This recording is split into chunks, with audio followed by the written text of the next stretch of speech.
Allah Subhanahu wa taala berkata dalam Al-Qur'an, "Qul hal yastawi alladhina ya'lamuna wal ladzina la ya'lamun." Allah katakan dalam Al-Qur'an, "Qul," katakanlah, apakah sama orang-orang yang alim, orang-orang yang berilmu dan orang-orang yang tidak berilmu?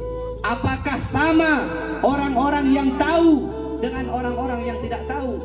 Apakah sama orang-orang yang alim dengan orang-orang yang bodoh? La yastawuna abada. Tidak akan pernah sama. La fid dunya wala fil akhirah. Di dunia tidak sama, di akhirat tidak sama.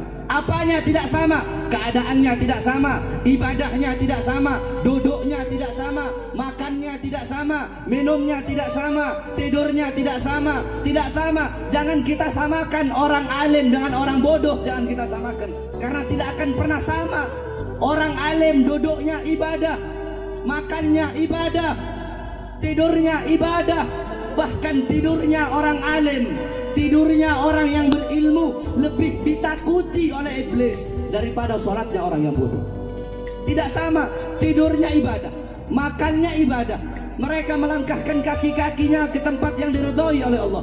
Memandang wajah mereka mengingatkan kita kepada Allah. Menyebut nama mereka turun rahmat dari Allah Subhanahu wa ta'ala. Mengenang mereka kafarah, tebusan bagi dosa-dosamu. Sebagaimana yang dikatakan dalam hadis riwayat Ad-Dailami dalam kitab Mustad Al-Firdaus, qala Rasul, dzikrul anbiya minal ibadah wa dzikrus salihin minal kafarah. Mengingat para nabi ibadah, mengingat para salihin, mengingat orang-orang soleh kafarah, tebusan bagi dosa-dosamu. Lihat, ini orang alim.